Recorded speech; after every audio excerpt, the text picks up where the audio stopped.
no primeiro slide, que dá acesso a um pequeno questionário. Quantas perguntas é que tem, Andreia?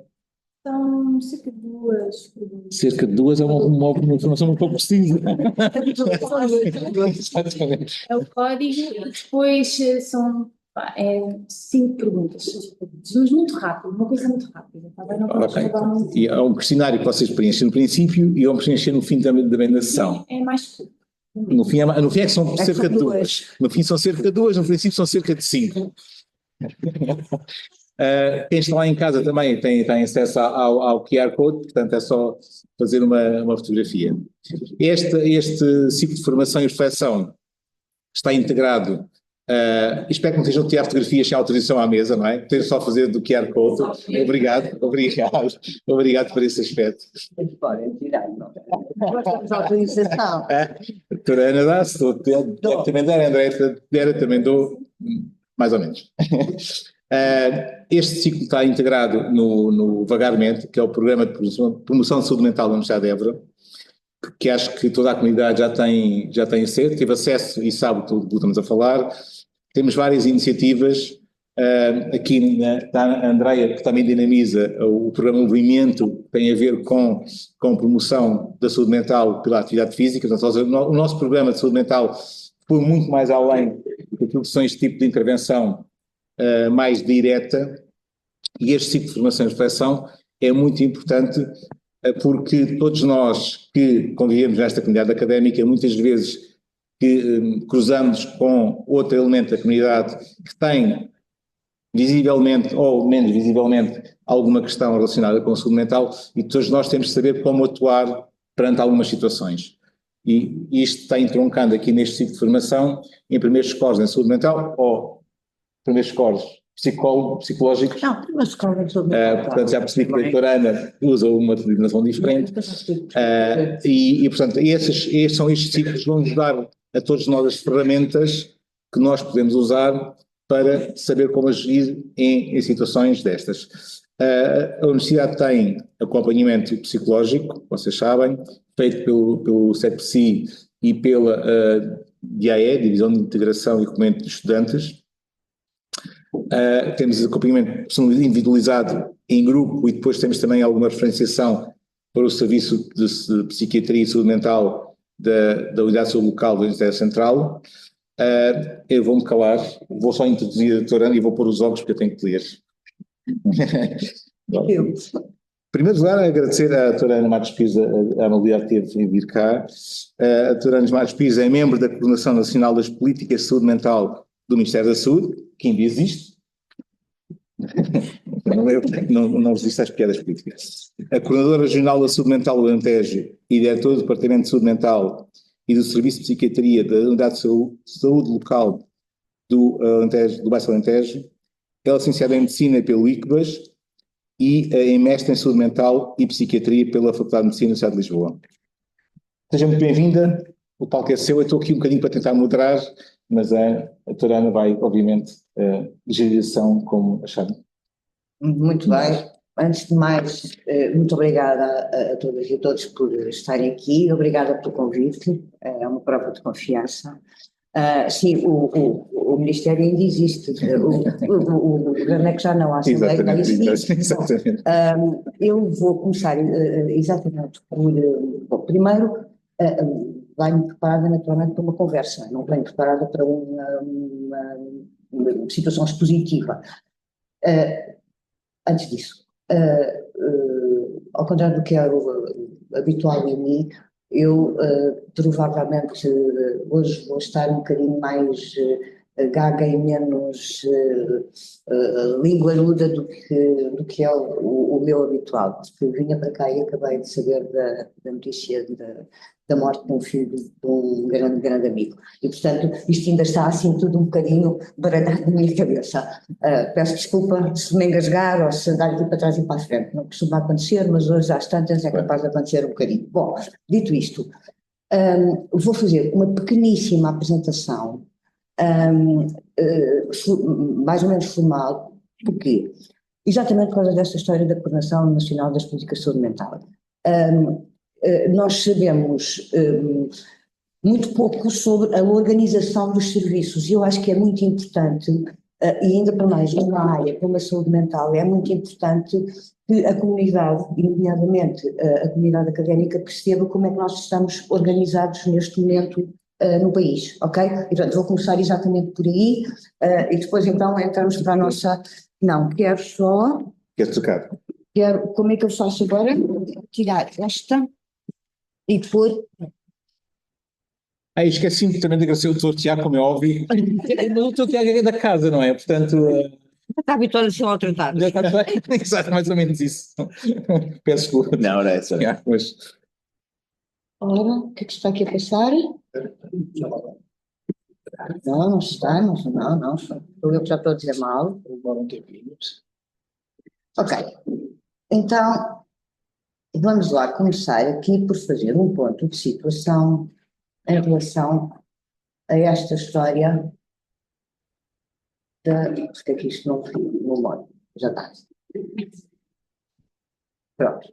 A esta história do estado atual da orgânica da saúde mental em Portugal. Eu vou levantar-me mais rápido. Como todos vocês sabem, estamos na... Está muito... Eu vou fazer assim, vou passar para ali. Nós aqui somos muito mais... E, ora, eu acho que perfeito.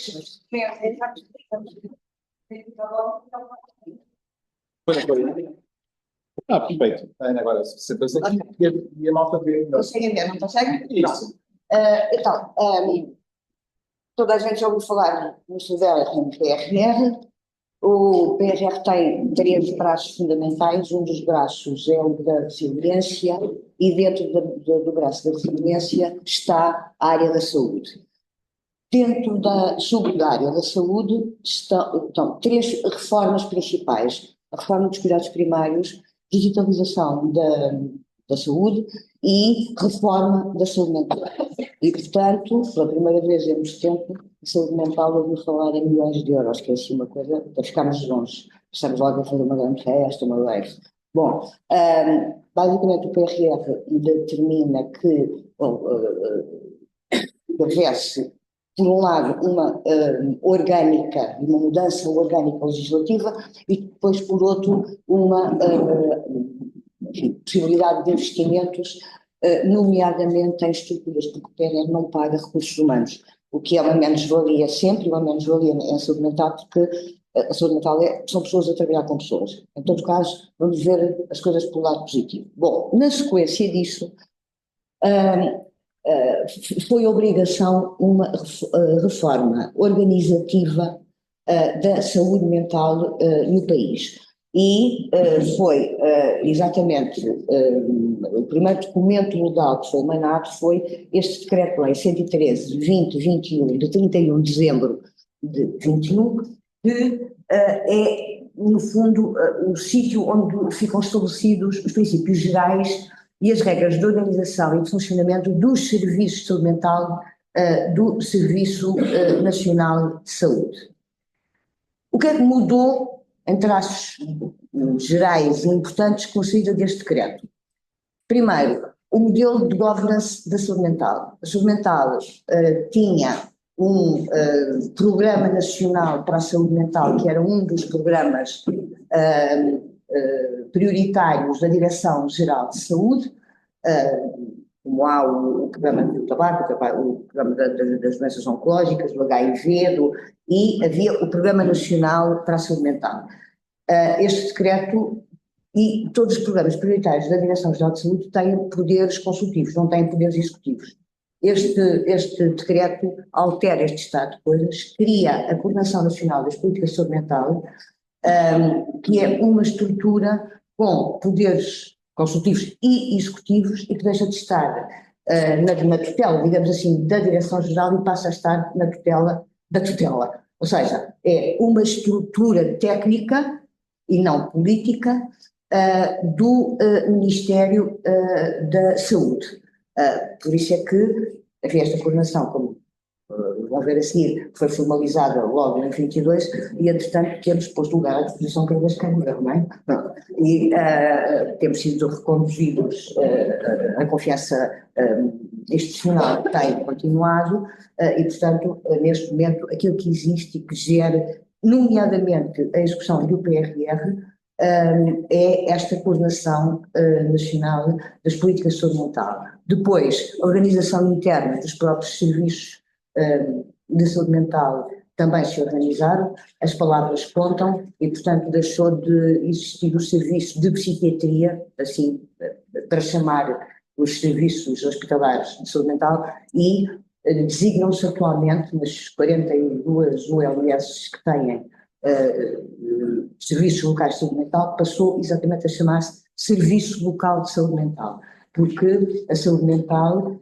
é muito mais do que a psiquiatria, é uma área multiprofissional, multidisciplinar, e portanto achamos que era importante emanar esta mensagem. Por outro lado, o modelo de gestão também está a ser alterado, está previsto no contexto do PRR a formalização de 15 centros de responsabilidade integrados piloto, que é isto, sem vos aborrecer muito, são orgânicas, são estruturas orgânicas dentro das próprias ULS, que, enfim, contratualizam a sua ação há 3 anos com o Conselho de Administração, naturalmente sempre dentro de um programa geral e de acordo com aquilo que são as regras para o Serviço Nacional de Saúde, e funcionamos depois por cumprimento de indicadores e por incentivos respectivos. Os 15 projetos estão em projeto piloto, terminarão a 31 de dezembro deste ano e depois, consoante os bons ou os maus resultados, assim se esticará a tudo o que é serviço local de saúde mental. E, por outro lado, um aspecto que para mim é extraordinariamente importante e é também uma das razões pelas quais estou aqui e agradeço o vosso convite, que é a articulação com outras estruturas extra-saúde, nomeadamente a academia e nomeadamente as autarquias. Isto são as 4 grandes mudanças deste novo decreto. A Coordenação Nacional da Política de Saúde Mental está aqui, o Miguel Xavier é o coordenador nacional, tem um representante de cada uma das classes profissionais que trabalham na saúde mental, o Henrique, que é psicólogo, o Miguel, que é enfermeiro, a Susana, que é terapeuta ocupacional, a Paula é assistente social, o Joaquim é psiquiatra e a Fátima é administradora hospitalar. Depois, os outros, falta aqui o elemento da saúde mental infantil-juvenil, que está neste momento, saiu a Cristina Marques, está neste momento, vai entrar outra pessoa que daí não está aqui representada. Depois, cada região, as ARS desapareceram, mas ainda nos mantemos organizados por região, cada região tem um coordenador regional. Foi a novidade também, além das coordenações da Coordenação Nacional, criaram-se as coordenações regionais da saúde mental que replicam na forma a organização, ou seja, todos têm representação, todos os profissionais de saúde que trabalham em saúde mental. E, portanto, eu que coordeno o Alentejo, a Teresa Maia, Lisboa e Val do Tejo, a Carmo Cruz, o Algarve, o Pedro Morgado, o Norte, e o Tiago Santos, o Centro. E, portanto, no fundo, é a descentralização de poder. As decisões que eram tomadas, ou pelo menos as ideias que eram sugeridas do Programa Nacional para a Saúde Mental, na vigência da Direção-Geral de Saúde, eram emanadas por 3 pessoas, eram 3 pessoas que trabalhavam nesse programa. Neste momento, replica-se e não é alguém que está sentado no Ministério da Saúde que decide o que é que se passa e o que é que se vai fazer em cada uma das coordenações regionais. Isto, enfim, competências específicas das coordenações regionais e uma das que me parecem mais importantes é este último ponto, definir as prioridades e o tipo de intervenção a efetuar, bem como os recursos a afetar, e aqui englobam-se as articulações com as outras estruturas de cada região. Isto de 3 pessoas que estavam no programa, estamos estes todos, porque são as diferentes coordenações regionais do país. Tudo a trabalhar para o bono, como manda a lei, não é? Saímos do nosso tempo de trabalho, mas de facto a diferença tem aparecido. E isto é o organograma atual do funcionamento da saúde mental em Portugal. Já voltámos a explicar, isto foi feito na altura da Marta comigo, por isso é que é parcial e Ministra da Saúde, mas agora já estava atual, agora não sei se daqui a uns tempos estará, se não estará. E está ainda com a formalidade das ARS, que neste momento, obviamente, deixaram de existir. Mas o que me interessa a mim aqui, passar em termos de informação, primeiro é que existem órgãos consultivos e executivos, nomeadamente os conselhos nacionais, conselhos regionais e conselhos locais. No Conselho Nacional tem assento imensas estruturas de outros ministérios, nomeadamente da Ciência e Tecnologia, agora não se chama assim Ministério, mas do ensino superior, do ensino geral. A articulação faz-se também de um modo interministerial. Aliás, vou lá chegar, mas o vagamente resulta exatamente de uma destas, de pôr em prática deste tipo de articulação. E, essencialmente, o que é que nós temos a certeza de que temos de fazer? Ganhar novos aliados. E a academia é um aliado de primeiríssima água, quer em termos de prevenção da doença e de promoção da saúde, porque a nossa responsabilidade não é só diagnosticar atempadamente e tratar atempadamente, aumentando o acesso, mas é também um investimento muito importante na prevenção da doença e na promoção da saúde. E, obviamente, que a escola e a universidade em particular é um local de eleição para que isto aconteça. Uma novidade muito importante do Decreto-Lei 103/2021, que abre esta possibilidade de interação com outras estruturas da comunidade, é a criação, pela primeira vez, dos Conselhos Locais de Saúde Mental.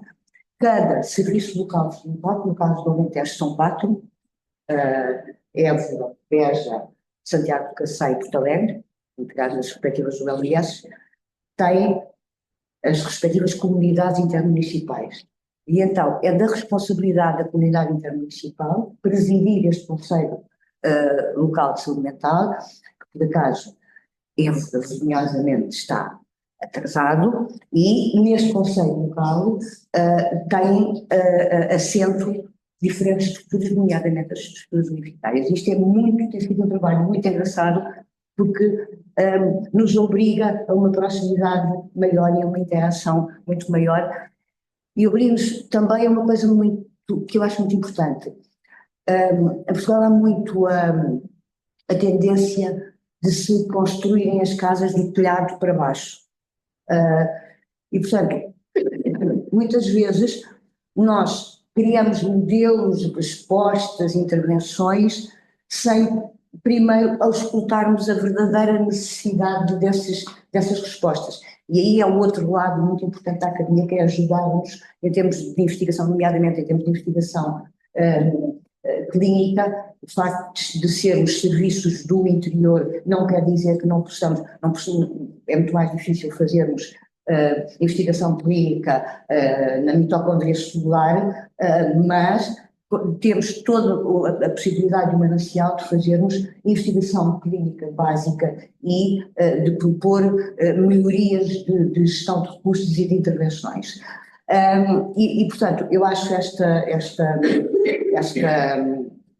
criação do Conselho Local uma enormíssima mais-valia. A experiência que eu tenho é da Unidade Local de Saúde Baixo Alentejo, e as coisas têm, de facto, de uma maneira bastante agradável e com resolução de coisas, câmaras que arranjam transporte às pessoas, sessões de formação que nós vamos dar à Segurança Social, enfim, é de facto um intercâmbio engraçado, e a primeira coisa que se fez foi exatamente fazer uma coleta das necessidades. Eu digo sempre a mesma coisa. É profundamente estúpido estar-se a gastar dinheiro a fazer uma campanha de prevenção do suicídio na linha férrea, no Alentejo, quando não há comboios, não é? Portanto, o suicídio é uma temática importante no Alentejo, as estratégias de prevenção são muito importantes, mas se calhar é muito mais importante eu ir aos poços,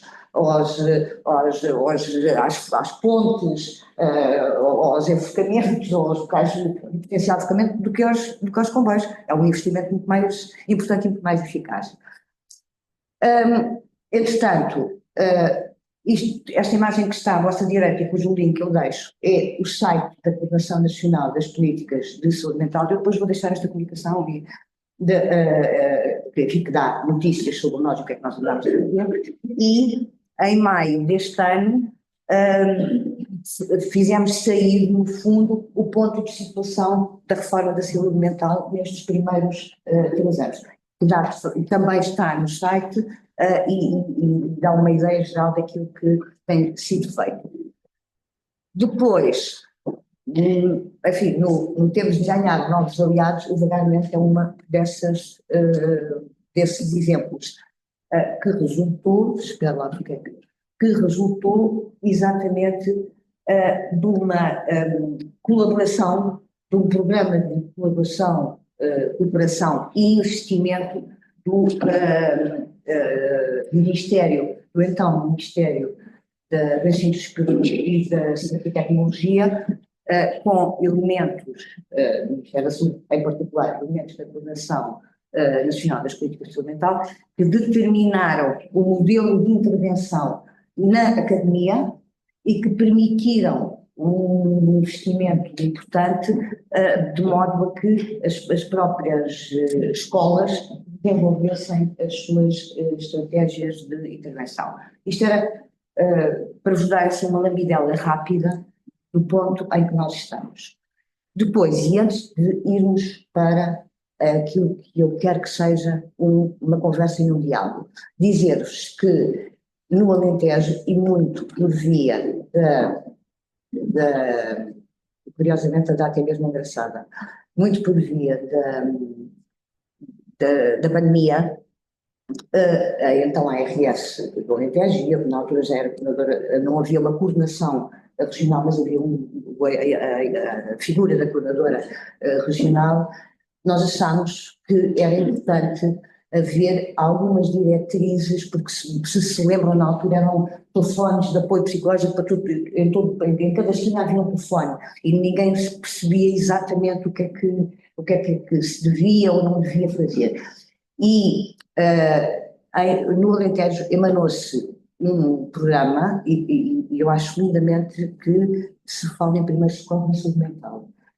E os primeiros socorros na saúde mental englobam primeiros socorros nas áreas do serviço social, nas áreas da enfermagem, nas áreas médicas e nas áreas da psicologia. Portanto, eu não estou nada a dizer, eu não prefiro chamar primeiros socorros psicológicos. Quero continuar a chamar primeiros socorros de saúde mental. Aliás, alguns dos psicólogos que estarão presentes e ouvindo vão ficar zangados, mas uma das coisas, sou uma rapariga, apesar de achar que tenho um limiar alto, e acho mesmo, há algumas coisas que me encanitam os nervos. E uma das coisas que me encanitam os nervos é o corporativismo, quando a estratégia é, de facto, o trabalho integrado.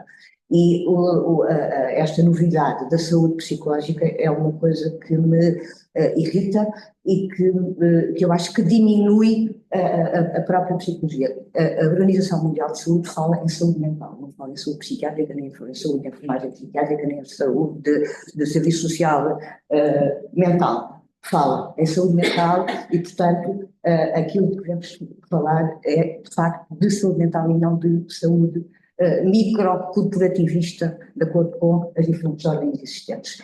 Agora, dito isto, há, objetivamente, funções que são melhor desempenhadas por uns de nós e outras melhor desempenhadas por outros. Então, eu vou-vos deixar, isto pode ser que vos interesse, o que foi isto? Foi um guia de intervenção que nós fizemos na altura no Alentejo e que, se curiosamente se repararem, há exatamente 5 anos e 2 dias, que depois se disseminou pelas regiões, aproveitaram. Eu não vou perder tempo, mas vou-vos só mostrar. No fundo, é um documento que pode ajudar a replicar e a fazer bem estes primeiras respostas e os primeiros socorros psicológicos aqui. O que é que são? O que é que este apoio não é? Não é fazer festinhas, não é ter conversetas, não é bater nos ombros, não é. Como é que se deve operacionalizar? Quem é que deve apoiar? Estamos a falar de prevenção e, portanto, é sempre a um nível de intervenção primária, muito inicial. Quem é que pode precisar apoio? Quem é que pode precisar de apoio mais diferenciado e como é que esse encaminhamento se pode fazer? Quais são os níveis de apoio que existem, desde o mais básico até o mais especializado, já em contexto de serviços de saúde mental? Quem é que precisa? Do que é que precisa o próprio profissional? Porque isto é muito importante, nós não podemos andar a atuar por achismos e temos que andar a atuar de acordo com as boas práticas, porque eu costumo dizer que em saúde mental, rarissimamente, a não ser por azar com um psiquiatra com uma intoxicação, com uma crise alérgica a qualquer medicamento, raramente matamos, mas deixamos morrer. E, portanto, esse é um das nossas grandes responsabilidades. E, portanto, não podemos ter uma converseta de jardim.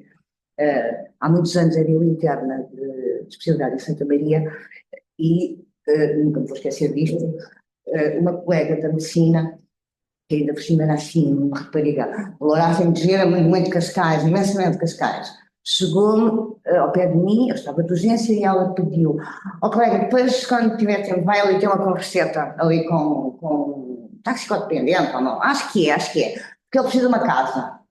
E eu disse: olha, conversetas não tenho conversas com os meus amigos, agência imobiliária também não, portanto, provavelmente não é de mim que precisa, ok? E nós temos efetivamente que nos dar ao respeito e atuar de acordo com aquilo que são as boas práticas, e existem, felizmente, muito boas práticas de intervenção em saúde mental.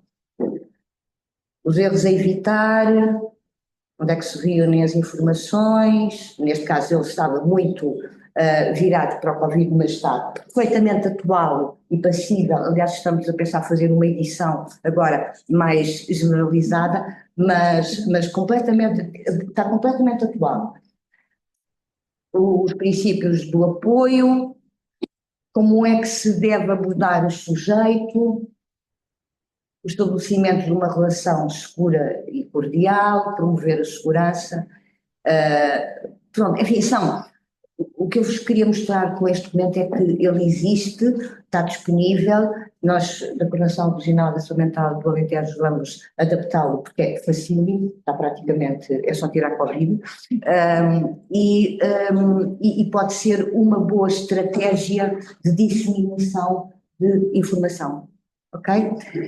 E era isto que eu tinha para vos dizer, no sentido de estou aqui à vossa disposição para aquilo que puder ajudar. Mas acho que é sempre dito, João Pedro, já, obviamente quem está aqui, levanta a mão e faz as perguntas, quem está à distância, coloca no chat ou nas perguntas mesmo também. A Andreia vai monitorizando e depois vai intervindo aqui. Mas, Ana, antes de... Não preciso de... Vamos mostrar aí também. Para mim é mesmo isso, assim. Antes, se calhar, que eles consigam fazer alguma pergunta, se calhar nos dava mais sumo. Sim. Aquilo que a Ana mostrou sobre aquilo que era a intervenção de todos nós perante a comunidade é aquilo que os trouxe aqui, não é? Saber como, imagino que está, e nós, enfim, como qualquer instituição de ensino superior, temos tido alguns incidentes e alguns casos de gente da comunidade que tem, já não falo dos psicóticos que aconteceram, Claro, exatamente, claro. Isso obviamente é outro campeonato, mas todos nós nos cruzamos com algum elemento da comunidade que se calhar precisava de algum apoio. Não é? Portanto, aqui a ideia é perceber como é que nós, enquanto elementos desta comunidade, podemos ajudar aquela pessoa com quem nos cruzamos, podemos ter mais intimidade ou menos intimidade, podemos ter mais conhecimento ou menos conhecimento, que permita que a nossa intervenção ajude àquela pessoa. Muito bem. Calhar, não sei se, dando este pequeno aí, pontapé de saída, é mais fácil quem está ali, aqui, ou por alguma questão, porque assim, entre aspas, a seco. Muito bem. Então, de facto, há um ditado da Organização Mundial de Saúde que diz que não há saúde sem saúde mental. E, efetivamente, e a definição de saúde da própria OMS é um estado de bem-estar físico, psíquico e social. Portanto, a saúde mental é transversal à saúde e é transversal a todas as áreas. Porque se nós estivermos, como estamos neste momento, num mundo absolutamente não saudável, com determinantes de saúde terríveis, nomeadamente do ponto de vista social, do ponto de vista económico, do ponto de vista do ensino, a probabilidade de adoecermos é maior do que aquela que se estivermos todos com os determinantes de saúde absolutamente fantásticos. E é aí que entra a comunidade. É por isso que os serviços de saúde mental não podem de maneira nenhuma ser estruturas hospitalocêntricas. A responsabilidade primeira de um serviço local de saúde mental é, naturalmente, oferecer às pessoas aquilo que mais ninguém pode oferecer, que é o diagnóstico, acompanhamento, o tratamento da doença mental grave. E isso ninguém, a não sermos nós, podemos e devemos dar. Agora, devemos, de facto, fazer uma articulação fora de portas, no sentido de explicar que é possível fazer, desenvolver pequenos comportamentos de prevenção. Não estou a ter uma conversa redonda, já vou a factos. Isto que está a acontecer aqui, no programa que vocês estão a desenvolver aqui, é um primeiro programa de promoção de saúde mental e de prevenção da doença. Claro que é responsabilidade nossa, dos técnicos, e temos de estar completamente disponíveis para isso, dizer-vos, precisam de uma formação intensiva em primeiros cuidados psicológicos, estamos aqui, vamos combinar. Precisam de dicas, de filmes, de estratégias simples de identificação de sintomas e sinais, nós estamos aqui, vamos ajudar-vos. Precisam de saber que canais é que podem utilizar para o encaminhamento, foi por isso que eu trouxe a primeira parte da minha comunicação, nós estamos aqui para vos ajudar. Isto chama-se efetivamente integração de cuidados. E sem isto nós não vamos melhorar coisíssima nenhuma. Objetivamente, o que é que alguém que está na escola, vou-me focar na escola porque, enfim, é a plateia que tenho à minha frente. Primeiro, a primeira coisa que eu acho muito, muito importante esclarecer é que a patologização é um erro. Eu costumo dizer... O que é patologização? É o neologismo, é o neologismo, é uma palavra que não existe, mas eu já explico. Eu costumo dizer que, falar muito mais sobre saúde mental, o tornar a saúde mental fashion, foi o único efeito secundário positivo da pandemia, certo? Já não foi mau. Agora, temos que ter um bocadinho de cuidado com esta história do já enjoa falar de saúde mental e já enjoa tornar tudo patológico. patologizar isso. Ou seja, hoje, aconteceu-me na vida, para Évora, uma coisa muito infeliz. E, portanto, eu estou triste. E eu quero continuar a poder estar triste, adequadamente triste, quando me acontece uma coisa má na vida. Isto não é uma doença. Isto só prova, deixem-me lá ser presunçosa, que o meu aparelho emocional não é assim uma coisa tão estragada como essa. Se eu tivesse chegado aqui aos pulos e se estivesse a bater à mesma velocidade que costumo bater e se não tivesse a fazer um esforço acrescido para vos estar a falar hoje, é que não era boa do juízo, certo? Portanto, estar triste não é estar deprimido. Estar adequadamente triste quando alguma coisa nos acontece de mal é desejável, da mesma maneira que estar contente quando nos acontece alguma coisa de bom é ótimo e não serve para fazer um diagnóstico de mania. É isto que eu quero o saudável é suficientemente lato para nós cabermos lá todos, com óculos com mãozinhas, com cabelos vermelhos, com calças rasgadas, com fatinhos Armani, com o que quisermos, para não sermos catalogados de diferentes dos outros só porque somos diferentes e, portanto, um diagnóstico pela diferença está absolutamente errado, isso por um lado, e por outro lado, a doença mental é demasiado é um fator de sofrimento acrescido para quem a tem e para com quem o doente tem que viver, para nós banalizarmos o diagnóstico. E, portanto, por favor... Nós aqui, vai ser um atropelar outra vez, nós aqui, neste contexto, não estamos a fazer diagnóstico, apesar de termos aqui psicólogas na assistência, pelo menos uma que eu conheço, a Adelina também tem uma psicóloga, as outras não sei, mas não interessa, nós não é isso que queremos fazer. Mas não há mal em fazer o diagnóstico. Nós não queremos fazer isso, é, digamos, a etapa seguinte. Nós temos aqui de tratar esta atividade, vamos dar um exemplo prático. Okay? E um exemplo prático que aconteceu há um elemento da comunidade que desabafa ali na biblioteca e se quer suicidar. Ok? Quem está à volta dele, o que é que deve fazer? Não estamos de alguma forma. Quem está à volta dele, a primeira coisa que deve fazer é não fazer ouvidos mudos. Ok? Não ter medo de perguntar: o que é que se passa contigo? Porque parece-me que te queres matar. Assim. Vem conversar comigo. O que é que se está a passar contigo?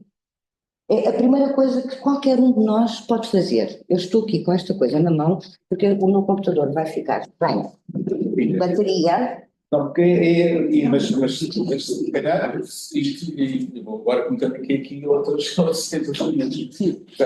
Vocês podem, obviamente, ter, não é uma conversa, não é um diálogo entre eu próprio e a Ana, não é? Vocês também, eu estou aqui a tentar evitar a vossa curiosidade e a vossa interação, como é óbvio, não é? E isso é muito bom de se falar, mas a pessoa que fez esse debate pode não dar reação, não é? Pode não ser reativo a esse tipo de intervenção. Pode. Devemos persistir, insistir, devemos dar espaço, sei lá, um outro exemplo que é, e nós nas aulas às vezes acontece isso, e nos corredores, então aqui diversas pessoas que trabalham, obviamente, aqui na universidade, sei lá, se um aluno está numa aula, no corredor, ou um aluno, obviamente, um colega nosso, um aluno da comunidade, está no corredor e por qualquer motivo está a chorar, não é de ser normal, não é? Se calhar eu há bocadinho, sim, mas a pessoa chegou ao pé de mim, pode ser, pode não ser, não é? Portanto, o que é que nós, enquanto comunidade, devemos, qual é que vai ser a nossa atitude para ajudar o outro? Primeira coisa, se alguém começa a chorar, a primeira pergunta é óbvia, precisas de alguma coisa, estás a chorar, posso ajudar em alguma coisa? E a pessoa pode dizer, não posso chorar porque me apetece estar a chorar, não quero. E nós não vamos ser uns carrapatos, ok? Quando temos dúvida, e é por isso que eu acho que estes programas claramente são importantes, se ficamos angustiados, pedimos ajuda a quem sabe mais, aos técnicos. O programa tem psicólogos. Primeira coisa, eu estou aflito porque a Maria está a chorar, ela disse-me que estava a chorar porque deve ter chorar, porque está com uma crise hormonal ou porque teve um desgosto amoroso, e tem todo o direito de estar a chorar. Mas eu não fiquei confiante. E, portanto, eu sei, e por isso é que é muito importante o desenvolvimento destes programas, como o Vagamente, e foi tão importante aquela articulação entre os dois ministérios, exatamente para as pessoas sentirem que há sítios onde pedir ajuda até para para o seu próprio apaziguamento. Isto que eu tenho aqui, nós estamos neste momento em contexto da Coordenação Nacional da Explicação Mental a ultimar uma coisa que se chama a Estratégia Nacional de Prevenção do Suicídio para o país. E temos já alguma coisa feita, desenvolvemos nos últimos anos uma campanha de prevenção do suicídio, e se vocês forem ao site da coordenação, e são estas coisas que estão muito pouco disseminadas por culpa nossa, nomeadamente as pessoas que trabalham em saúde mental, têm um site que se chama prevenirsuicídio.pt, que tem coisas muito engraçadas. Tem um separador para as pessoas que precisam de ajuda. Tem perguntas e respostas sobre... Você já falou uma palavra, você é provocador.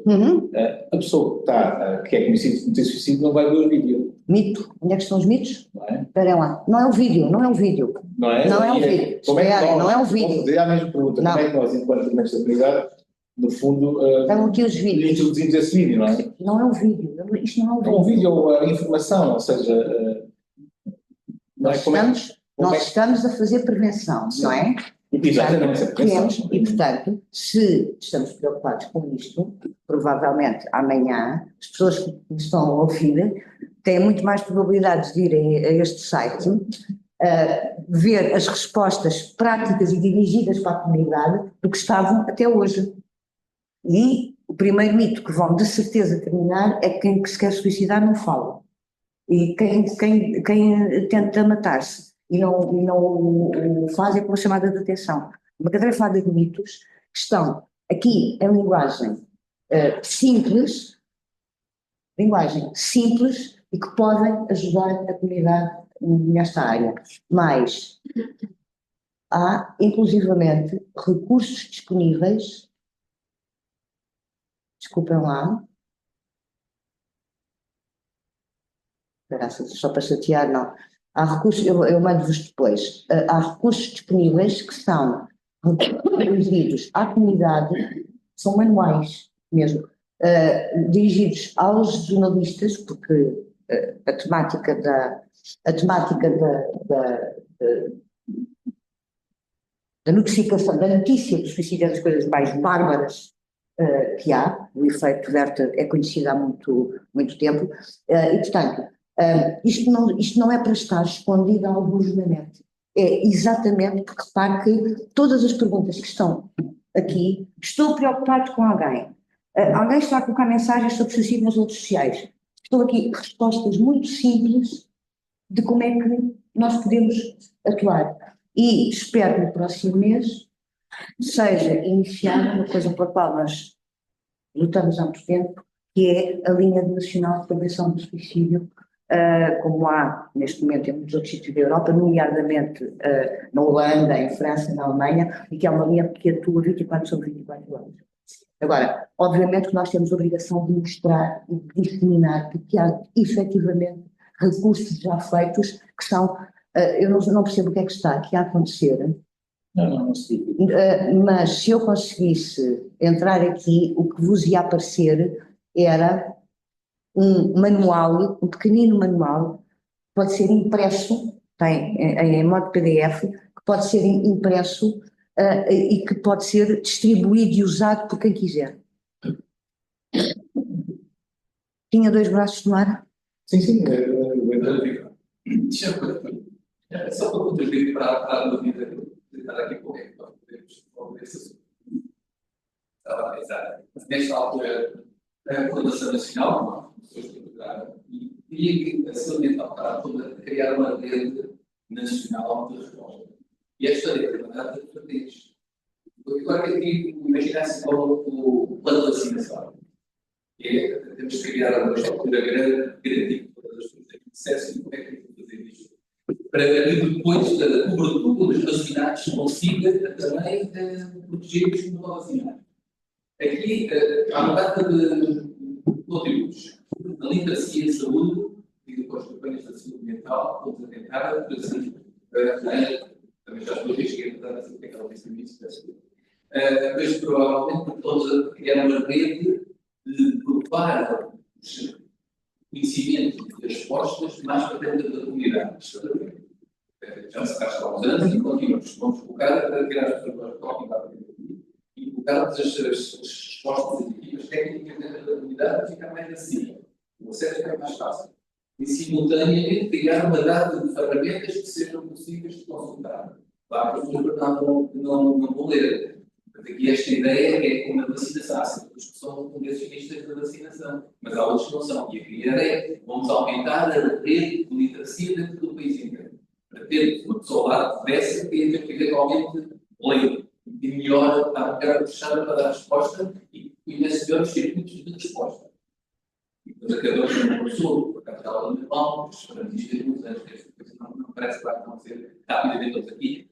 Mudar os saberes, mas mudar as ferramentas à séria. Mudar toda a filosofia de resposta na área da saúde mental. Primeiro começavam com esta parte da saúde mental e começavam-se a não falar da parte mais importante, que é vamos criar reforços na comunidade, comportamentos de vida saudável, onde reforcem a resiliência face à adversidade.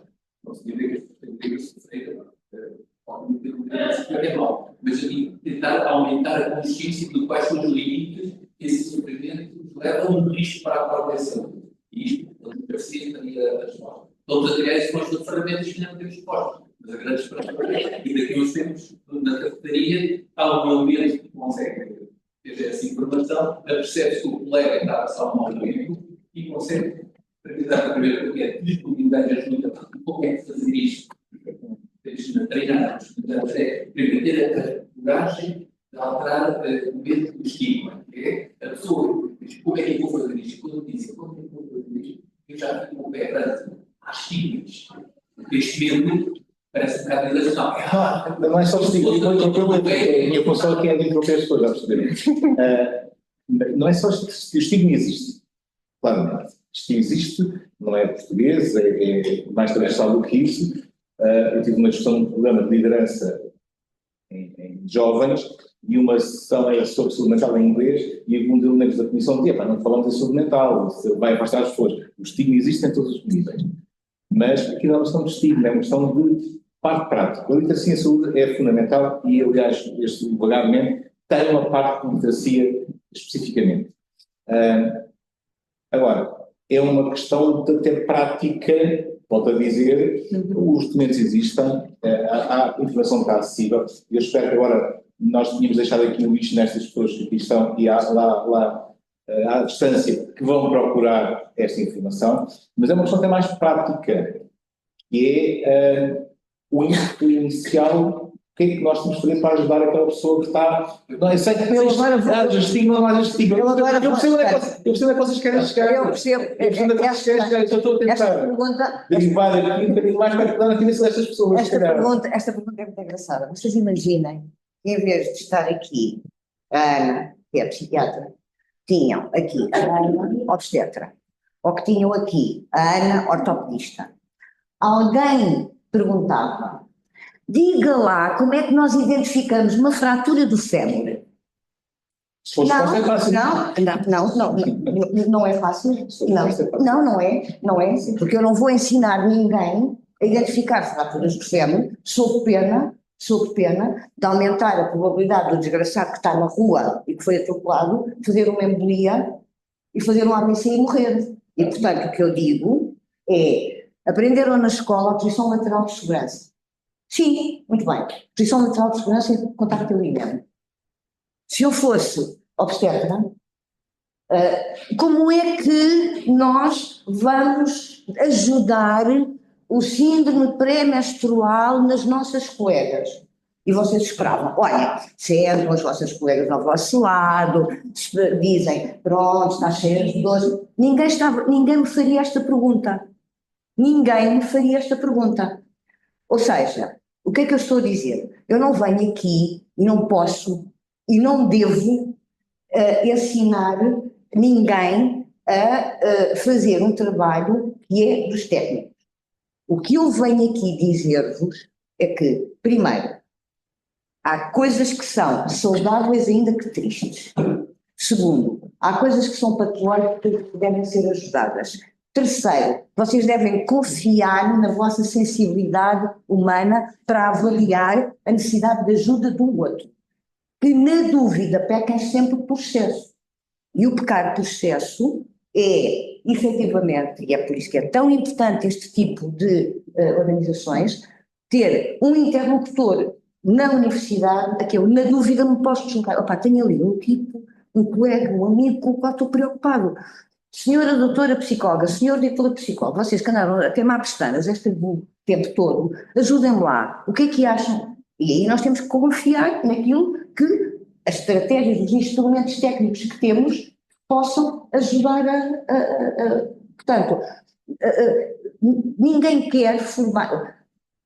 O Arthur acabou de dar uma. Eu gostei disso antes. Deixa-me só. Ninguém faz perguntas. Espera, deixa-me só mostrar. Deixa-me mostrar. Podemos dar um exemplo prático. Deixa-me mostrar-vos este vídeo que eu acho que é muito pequenino.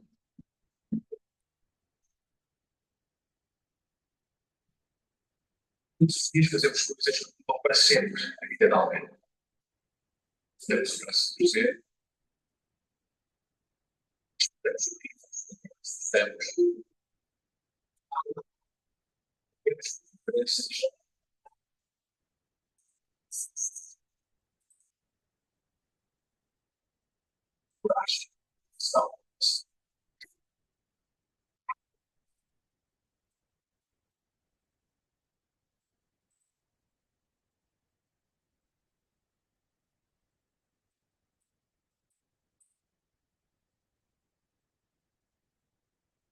Desculpa lá, desculpa.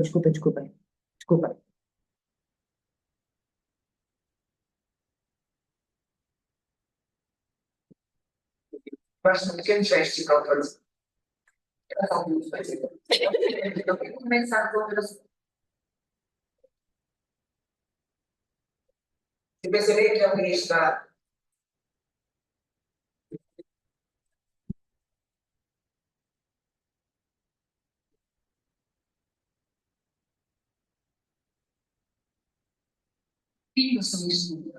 Se perceber que alguém está a comportar-se de forma diferente do habitual, Que anda mais embaixo, mais isolado, ou até começar com outros dependentes.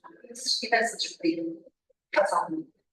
não disponemos para prevenir suicídio e basta um pequeno gesto para o fazer. Às vezes é tão simples perguntar se está tudo bem. Ouvir. Sem julgar. Ou mostrar que ninguém está sozinho.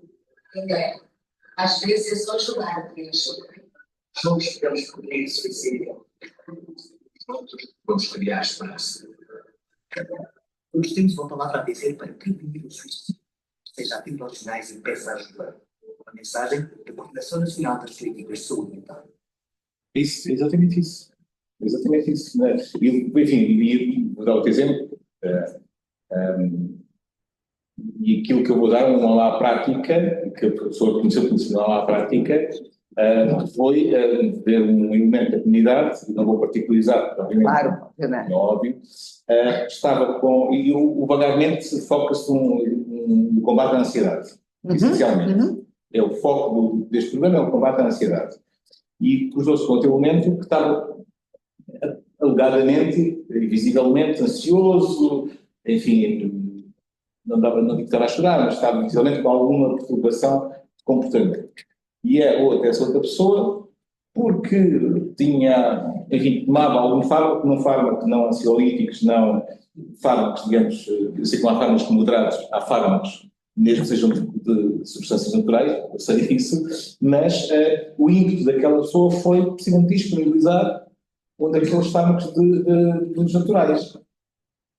Isso é uma má prática. Isso é uma má prática. Mas é este tipo de coisas que nós queremos trabalhar aqui. É exatamente esse tipo de coisas, que é aquilo que é uma boa prática e aquilo que é uma má prática. Para que este conjunto de gente que está aqui a receber esta formação e que vai correr agora dentro dos próximos tempos, chegue ao fim e que sejam atores e potenciadores das boas práticas dentro da comunidade. Então aí deixa-me provavelmente para minha. Eu não vim hoje para aqui numa perspectiva de vir fazer uma sessão de formação. Mas esse é um início, digamos Mas é assim. importante, é importante porque vir fazer uma sessão de formação, eu tenho, venho discutir casos. E que casos que podem não ser casos de doença, podem ser casos práticos, que eu acho que é super importante fazer. Aquilo que eu senti e me pareceu que me estava a ser pedido era: vamos lá falar de saúde mental, como é que as portas se podem abrir e que articulações é que nós podemos fazer. Porque eu não conheço o programa Vagamente em pormenor, mas acho que para juntar a estas conversas que estamos a ter aqui hoje, fará todo sentido que haja uma articulação, por exemplo, com o Serviço Local de Saúde Mental da ULS, o Intercentral, ou mesmo com a Coordenação Regional da Saúde Mental, a dizer que precisamos de fazer uma discussão de casos práticos. Precisamos fazer roleplayings que funcionam lindamente. E, portanto, isso pode ser feito. Agora, eu estou um passo atrás, eu estou a mostrar como, se nós estivermos alerta para as coisas, podemos fazer coisas que nem sequer percebemos quão importantes são. E antes de deixar de continuar, vou mostrar outro que eu acho maravilhoso. Mas aqui o problema é muito importante, só que depois eu estava aqui a tentar puxar aqui um bocadinho pela conversa, não era mais por Olha, isso também. outra Eu não estratégia. tive sucesso, pois não. Teve. Outra estratégia. A dona Ana, para você ficar triste, mais mal arranjada, quase não saía de casa. E quando saía, queixava-se de dores e de estar muito sozinha. E hoje?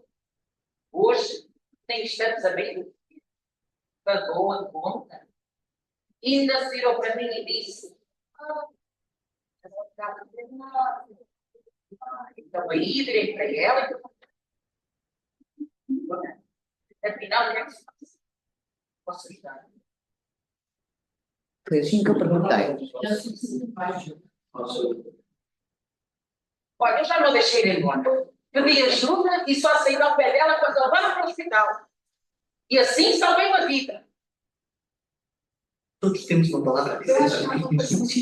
Esteja atentos. Se alguém está. Quando nós estamos alerta para estes sinais, para oferecermos a nossa ajuda e a nossa disponibilidade para o cliente, verdadeiramente estamos disponíveis. Eu acho que existe em geral essa capacidade, um certo receio, para quando fazemos estas questões incómodas e vamos ouvir uma resposta que esperamos que seja genuína. É um lidar com, ou seja, o que é que eu vou fazer com aquilo que o outro me está a dar? E acho que às vezes existe a capacidade de estarmos com o outro no sofrimento que ele tem. Inevitavelmente isso também nos faz confrontar com o nosso sofrimento, etc. E portanto, se calhar temos de trabalhar aqui esta disponibilidade, a sensibilidade, para nos disponibilizarmos, estarmos efetivamente desgastados. Se me vai falar de um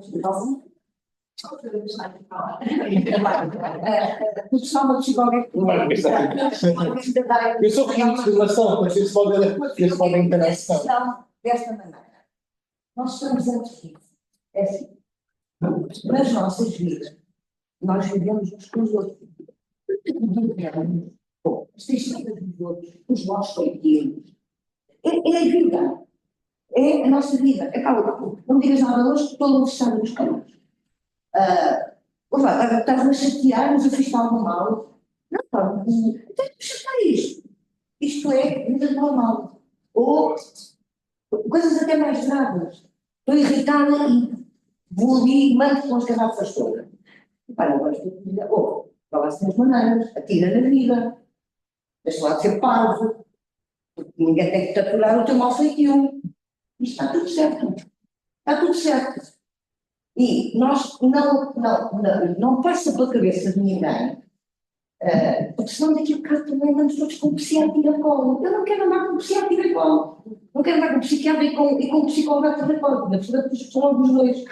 Não é? Não quero. E é isto que é muito importante perceber. Todos nós temos amigos. Nós não sabemos viver sem amigos, sem família, sem prazer, sem tristeza.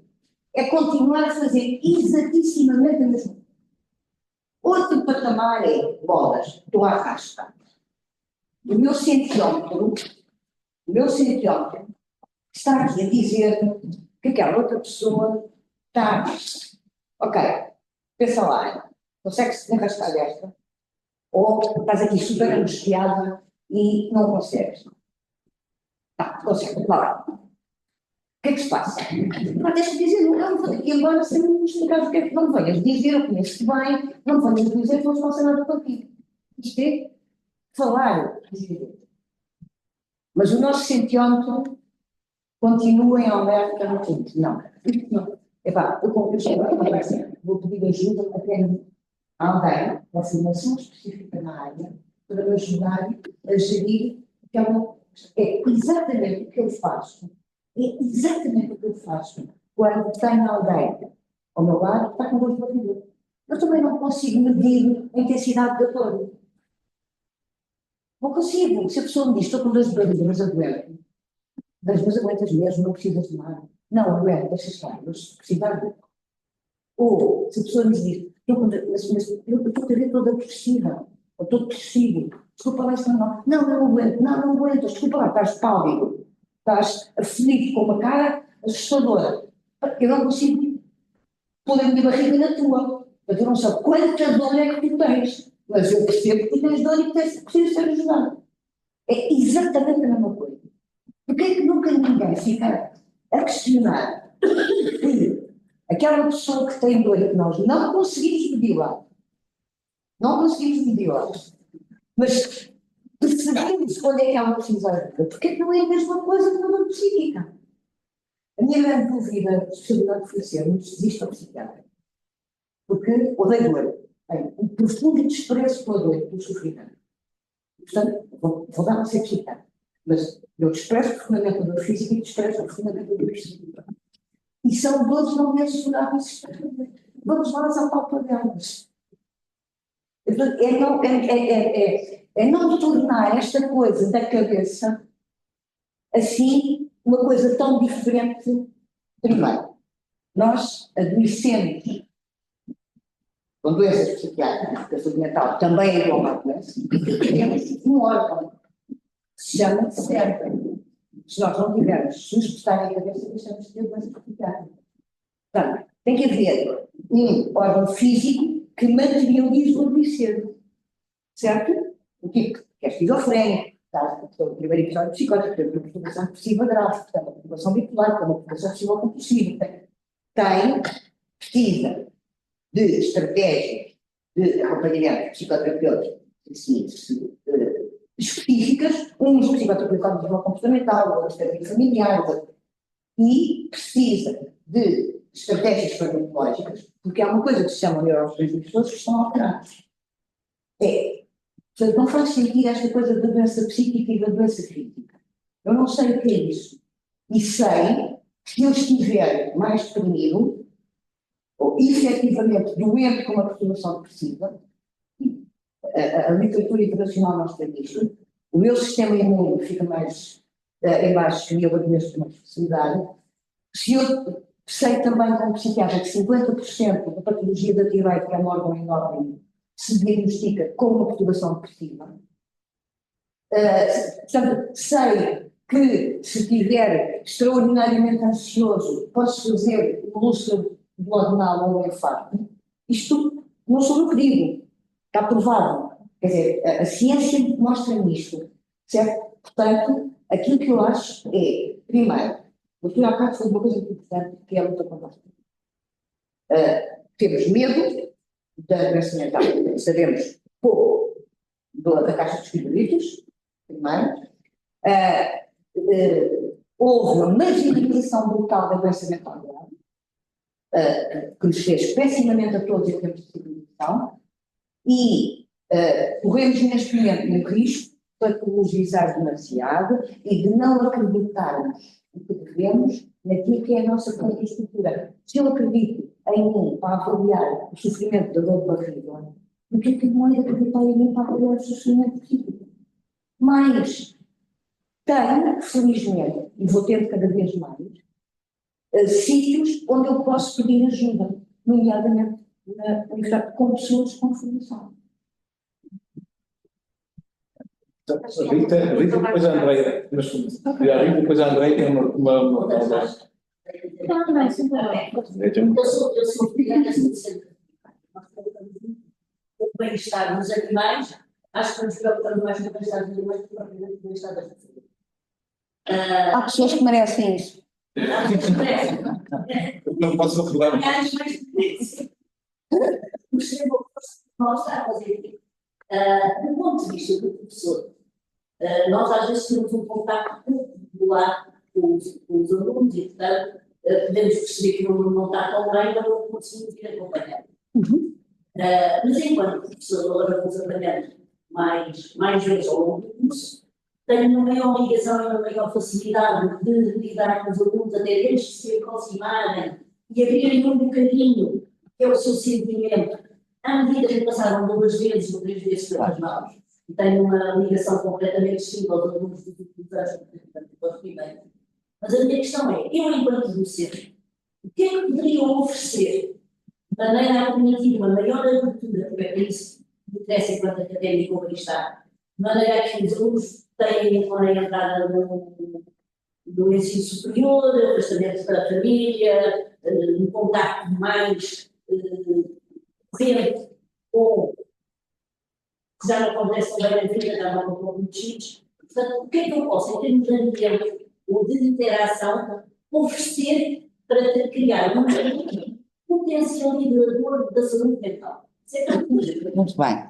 Bom, antes de mais, já fez seguramente alguma coisa, porque acabou de dizer que a disponibilidade que tem agora é profundamente diferente e maior do que tinha no início, há uns anos, no início da sua atividade. Portanto, já houve um movimento. Porque pensem enquanto praticamente com os alunos em disciplinas que dão outros cursos. Exatamente. Portanto, mas quer dizer que já fez. Só isso é muito. Isso é muito. Transmitir ao outro a sensação de que eu com esta pessoa até posso conversar, posso escolhê-la, isso já é excelente. E olhem que eu não estou a dizer banalidades, vocês estão nas vossas cabeças a pensar, esta gaja ainda não operacionalizou uma porcaria de uma coisa. Não, e não vou operacionalizar uma receita comportamental. Se alguém diz, estou triste, então, no início dos computadores era o DOS, não é? Then go to, não sei o quê. Se chorar a lágrima com o olho direito, então é para, não vou fazer-vos isso, não vou porque não sei, não vou porque não posso e não vou porque não quero, não recuso-me, ok? Agora, para não fugir à sua pergunta, há coisas que os docentes, nomeadamente os docentes do ensino universitário, eu sei o que isso é e sei que é diferente de outros níveis de escola, podem fazer, e já fazem com certeza, mas que pode ser uma prática comum da escola e não ser uma coisa de cada um de nós. Fazer uma recepção aos alunos sem ser uma praxe pateta. Mostrar efetivamente a escola e os recursos da escola, fazer um inquérito inicial de necessidades objetivas, à casa, não há casa, precisas de ajuda, a escola oferecer, e podem ser um conjunto de pessoas, no início de cada ano uma recolha dos quartos e das casas para alugar, haver 1 hora por semana em que as pessoas sabem, olha, eu às terças-feiras às 10 da manhã estou sentada no café a tomar café e a ler um livro. Se quiseres aparecer, aparece e passa a palavra. Quem quiser conversar comigo às terças-feiras às 10 da manhã, eu estou lá para conversar. Parecem coisas menores, são super importantes, super importantes. Há um sítio que é um cantinho da ajuda. Está guardado. Eu tive a sorte de ter como professor um homem absolutamente fantástico chamado Nuno Grande. Eu também. Fiz o curso em Biomédicas, grande escola. Num grande, a escola chama-se ainda Instituto de Ciências Biomédicas Abel Salazar. E esse homem, outro homem grande que eu já não conheci, tem uma frase que diz: um médico só sabe medicina, nem medicina sabe. E foi das coisas mais fantásticas que me aconteceu quando entrei naquela escola. Eu vi um lençol, eu ia em Lisboa, um lençol pendurado. Estamos, há muito mais, eu sou muito mais velha aqui, estamos em 82. Foi uma mensagem que eu não vou esquecer na vida. Eu não vou esquecer o dia em que passou a haver televisão a cores e o Nuno Grande comprou uma televisão para a escola e fez uma reunião geral de alunos, a grande maioria de nós não éramos do Porto, reunião geral de alunos a dizer onde é que estava a chave do Instituto e que a única obrigação que tínhamos era a última para irmos ver a televisão a cores. A única obrigação era dar ao senhor Ramiro, que era o guarda noturno do Instituto, a chave. O último de nós a sair tinha que dar a chave. Aquele homem fez uma outra coisa que eu não me vou esquecer nunca, nunca. Outra RGA. Havia um colega com dificuldades económicas grandes e a Bíblia da Medicina é o Ellison. Ele conseguiu comprar o Ellison, que era um livro, e o Ellison desapareceu. E o Nuno Grande fez uma reunião geral de alunos, estou a vê-lo, aquela figura simpática, magro. Estamos hoje todos aqui porque o Zé comprou o Ellison com dificuldades e provavelmente alguém pegou, o Ellison são 2 livros desta largura, provavelmente alguém pegou por engano no Ellison do Zé. Vamos fazer uma coisa, no terceiro andar, confirmo se é verdade, no terceiro andar, eu acho que na sua ainda havia, há uma despensa. A chave da despensa vai ficar na porta. Quem por engano levou o Ellison do Zé, nas próximas 24 horas, deixa lá o livro. 24 horas depois o Ellison do Zé estava lá. São coisas muito pequeninas. Eu tenho 60 anos, não me esqueci nunca disto. Nunca. E, portanto, uma pessoa pode fazer estas coisas. É o mais de pragmático que eu consigo ser. Muito bem. André, tem uma pergunta do lado de casa que é um bocadinho dessa forma. Tem um rolo. Não, por acaso é só. Entretanto, depois vamos acabar, porque a sessão é de 1 hora e nós vamos ter mais do que 1 hora. Mas a André tem uma pergunta e depois o Tiago tem o seu relato para fazer, já que é o relato do Tiago. Tem que ser futebolístico. Olha que eu desafio. Olha que não se meta nisso. Olha, o Sporting Benfica. É mais ou menos isso, eu Benfica, mas pronto. Então, tenho aqui só uma observação pelo Sr. João Paulo Fernandes que diz: mas seria importante que os recursos disponibilizados, além de terem divulgação, terem também capacidade de aguentar com a procura proveniente dessa divulgação. Por isso é que o site foi abaixo. O site que estávamos a ver há bocado, estávamos a tentar aceder ao normal. Não. Eu sei que eu vou saber aqui. Não, isto são interpretações abusivas, João Paulo, é João Paulo que ele chama, não é? São interpretações abusivas. Não, mas há aqui, eu percebo, isto é uma boca que eu vou aproveitar a parte positiva desta boca.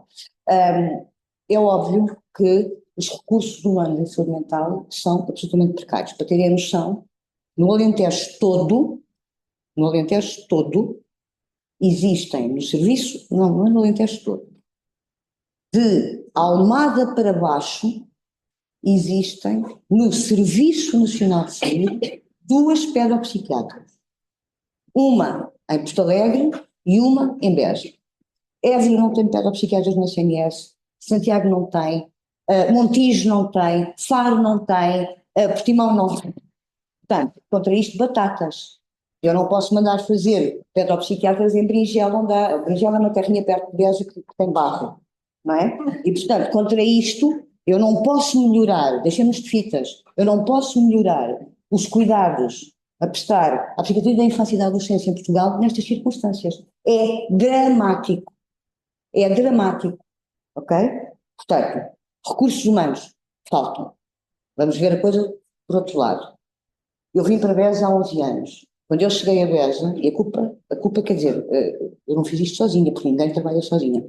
Beja tinha um velho psiquiatra reformado e uma prestação de serviços de 16 horas. Neste momento somos 7 do quadro. Temos um serviço com 70 pessoas. O litoral alentejano tem serviço. Évora está melhor do que já esteve. Houve aqui uma crise de médicos, mas a saúde mental não é só feita de médicos. Portanto, é óbvio que temos que haver resposta e é para isso que nós todos, em termos políticas de saúde mental, temos que contribuir. Agora, também é preciso dizer que há mais respostas do que já houve, por um lado, e, por outro lado, também há pedidos mais desadequados do que antigamente.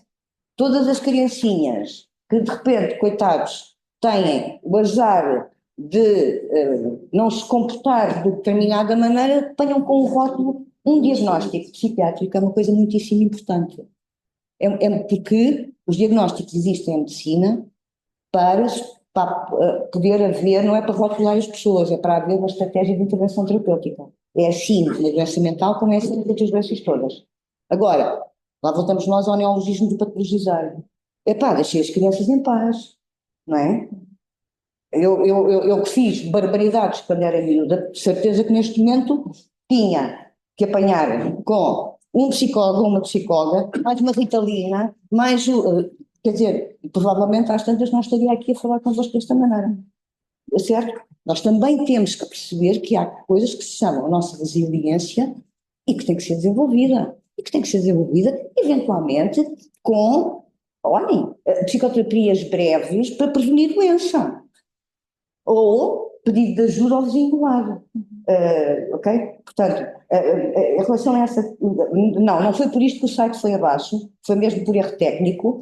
É verdade que é preciso espalhar mais a boa nova, é preciso que haja um investimento no Serviço Nacional de Saúde, que infelizmente para nós todos, não é só a saúde mental, e estamos numa altura absolutamente dramática da manutenção daquilo que foi a terceira conquista de Abril depois da democracia e da liberdade, que foi o Serviço Nacional de Saúde.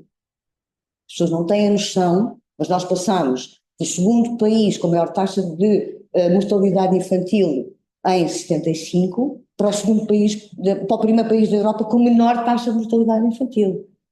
Nós passamos a mortalidade materna tinha um valor, agora tem outro. Nós aumentámos 15 anos a nossa esperança de vida.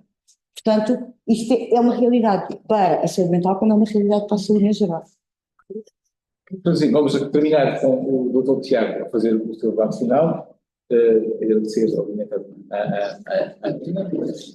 mas antes de acabar, o Tiago faz um relato e deixar aqui o repto para a próxima sessão, que há de ser dia 26 de março. Ali ao lado, no Anfiteatro 131. E dessa forma. Então, muito obrigado já pelo convite para participar nesta mesa e neste lançamento desta iniciativa tão louvável. E sobretudo sendo eu médico de família e, portanto, estando na componente de interface entre a dimensão hospitalar e a dimensão comunitária, se calhar ainda mais esta percepção da importância falamos muito de articulação, mas de facto é difícil substanciar isso e de facto acredito que esta iniciativa tenha de facto esse fundão e esse potencial. Portanto, começamos com a apresentação do professor João Novaes, portanto fazendo um enquadramento para este projeto vagarmente, e que lançou a conversa da doutora Ana Matos Pires, que iniciou fazendo uma apresentação descritiva da reorganização dos serviços de saúde mental, na sequência da reforma que foi iniciada, potenciada pelo Decreto-Lei de dezembro de 2021, pondo a tónica no papel que a Coordenação Nacional para as Políticas de Saúde Mental tem estabelecido, focado muito além da questão da reorganização dos serviços e da importância pela própria designação de serviços locais de saúde mental, transformar o conceito de patologia psiquiátrica num âmbito mais abrangente e que no fundo remete para as necessidades de saúde mental, que é um conceito muito mais vasto e muito mais significativo do que este plano potencia.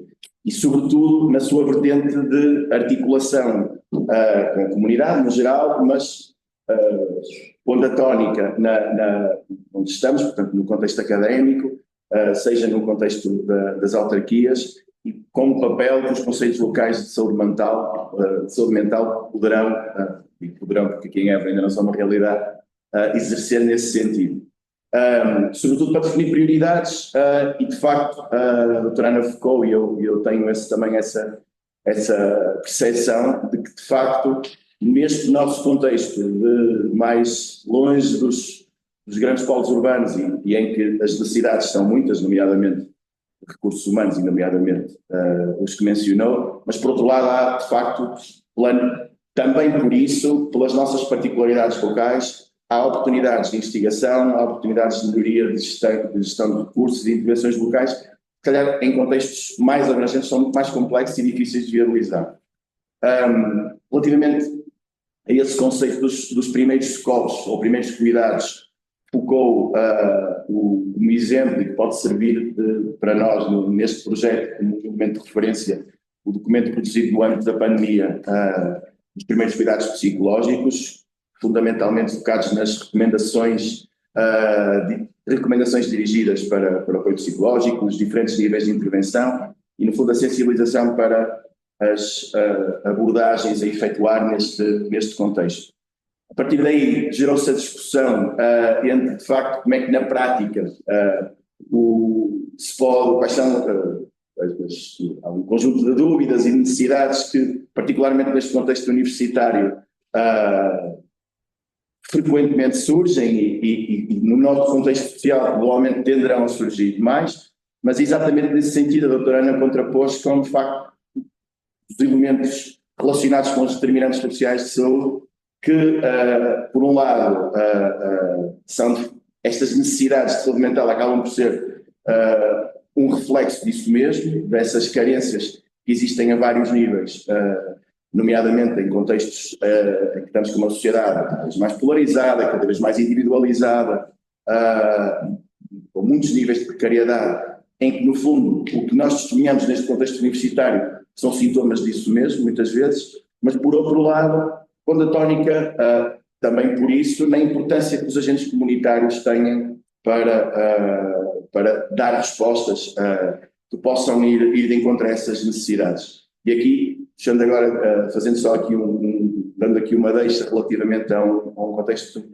que me parece que exemplifica algo que também que está a acontecer na nossa realidade e que exemplifica algo do que pode acontecer a este nível, focar o projeto de prescrição cultural que surgiu como iniciativa da Comunidade Intermunicipal do Alentejo Central e que, na verdade, exemplifica muito do que tivemos aqui a falar, ou seja, criar pontes entre, neste caso, agentes culturais, por intermediação das autarquias e dos cuidados de saúde primários, para chegar, na perspectiva não farmacológica, a necessidades de intervenção para quem mais necessita delas. E agora, pondo a tónica neste elemento de que, quando falamos de saúde mental, ainda há algo também, falar um bocado das questões das reações alérgicas. Eu tenho uma reação alérgica quando ouço alguém dizer, neste contexto, esta pessoa precisa de ser tratada. Um bocadinho como se precisasse tirar um dente, não é? Portanto, as necessidades de ajuda, que evidentemente passam por apoio especializado, médico, psicológico, vão muito além disso. E, portanto, nenhum doente em todos os níveis de gravidade de saúde mental pode ser tratado exclusivamente com psicofármacos, exclusivamente com psicoterapia. Tal como um diabético não pode ser tratado exclusivamente com antidiabéticos ou insulina, ou seja, há um contexto de intervenção que abrange muito mais níveis de intervenção que passam pelo contexto pessoal, relacional, social, comunitário, em que no contexto da saúde mental isto tem uma preponderância muito particular.